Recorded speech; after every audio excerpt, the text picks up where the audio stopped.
Assalamualaikum warahmatullahi wabarakatuh. Alhamdulillahillazi hadana li hadza wa ma kunna linahtadiya laula an hadanallah. Asyhadu an la ilaha illallah wahdahu la syarika lah wa asyhadu anna Muhammadan abduhu wa rasuluhu. Teman-teman sekalian, kami bersyukur kepada Allah Subhanahu wa taala atas segala kenikmatan, karunia, iman dan kesehatan yang masih diberikan kepada kita, sehingga sampai pada hari ini kita masih kuat untuk melaksanakan aktivitas ataupun ibadah di bulan suci Ramadan ini. Kemudian salawat dan salam senantiasa kita aturkan pada junjungan kita yang mulia Rasulullah Muhammad Sallallahu Alaihi Wasallam. Tak lupa pula kepada para sahabatnya, para keluarganya, serta orang-orang yang senantiasa istiqomah dalam menjalankan risalah-risalah yang sudah dikirimkan.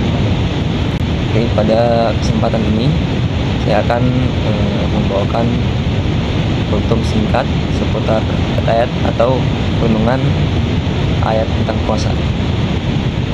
Ayat yang akan saya bawakan pada kesempatan ini mungkin seringkali teman-teman dengar, baik itu pada saat atau dibawakan oleh para penceramah Ramadan, penceramah tarawih, ataupun di kajian-kajian Ramadan lainnya.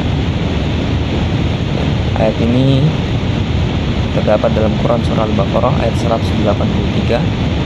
Allah Subhanahu wa taala berfirman, A'udzubillahi minasyaitonirrajim.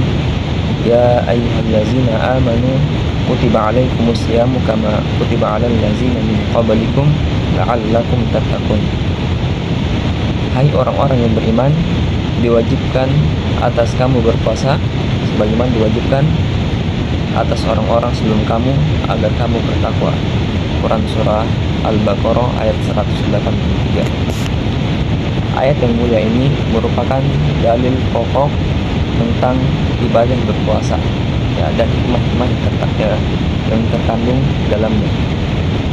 Oleh karenanya, dari sini saya mengajak kepada teman-teman ataupun saudara-saudara sekalian, agar kita sama-sama merenungi ayat yang mungkin seringkali kita dengar namun jarang kita renungkan atau kita gali faedah dalamnya.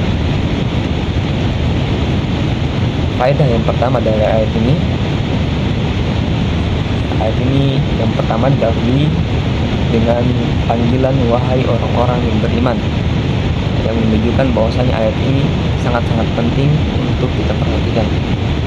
Sahabat yang mulia Abdullah bin Mas'ud radhiyallahu anhu pernah mengatakan, apabila engkau mendapati ayat yang mendahului dengan kalimat ya ayyuhallazina amanu atau wahai orang-orang yang beriman, maka pasanglah telingamu baik-baik, karena isinya adalah kebaikan yang harus engkau lakukan atau kejelekan yang harus engkau hindari. Ayat-ayat dalam Al-Quran yang didahului dengan seruan tersebut atau seruan yang serupa memang sangat banyak, kurang lebih sekitar 90 ayat yang disebutkan. Syekh Abu Bakar Az-Zairi mengumpulkan dalam sebuah kitab yang berjudul Ni'adatul Rahman bil Ahli Iman, Seruan Ar-Rahman kepada hamba-hambanya yang beriman. Dalam mukadimahnya, beliau menerangkan bahwa seruan-seruan ini berisi hal-hal yang penting yang semestinya diketahui seorang muslim agar mereka meraih kebahagiaan di dunia maupun di akhirat. Suran-suran ini mencakup permasalahan seputar akidah, ibadah, akhlak, muamalah, dan lain sebagainya. Setiap ayat yang diawali atau yang dimulai dengan kata hai orang-orang yang beriman menunjukkan bahwa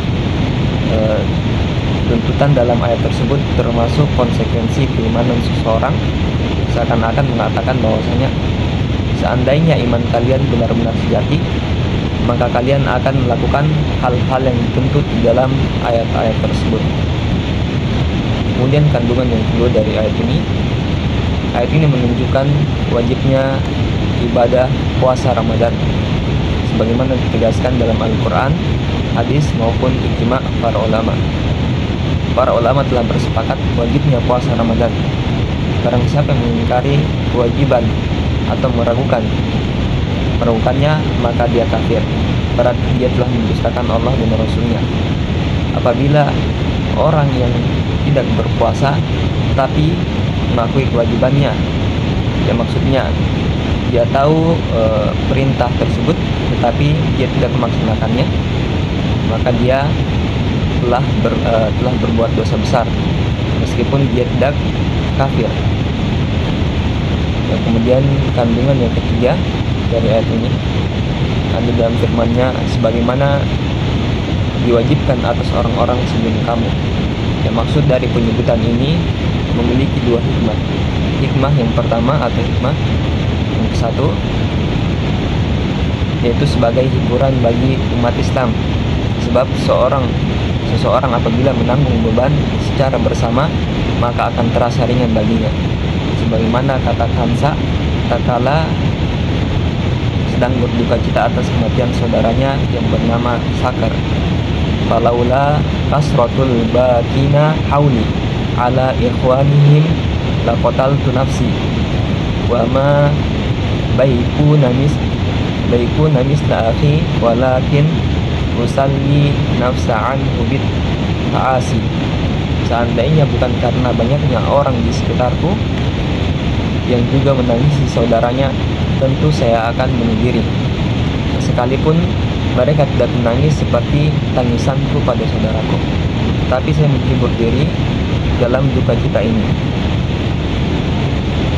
Dua, kesempurnaan umat Islam terhadap keutamaan-keutamaan yang diperoleh oleh umat-umat sebelum mereka. Penjelasan ini disebutkan dalam tafsir Quranil Karim nomor 2/317 oleh Syekh Muhammad bin Shalih Al-Utsaimin.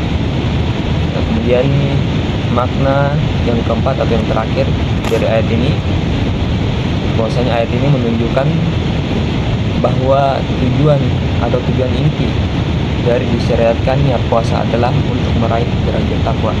Nah, sebagaimana kita tahu, pentingnya takwa ini sangat penting sekali bagi kita, apalagi sebagai seorang muslim. Nah, karena takwa ini menjadi standar penilaian kita di mata Allah Subhanahu wa taala. Bagaimana banyak disebutkan dalam ayat-ayat maupun yang disampaikan oleh para mubalik atau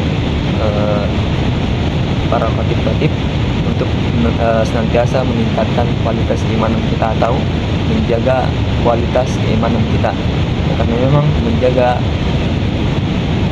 takwa ini sangat penting, meningkatkan kualitas takwa kita dan menjaga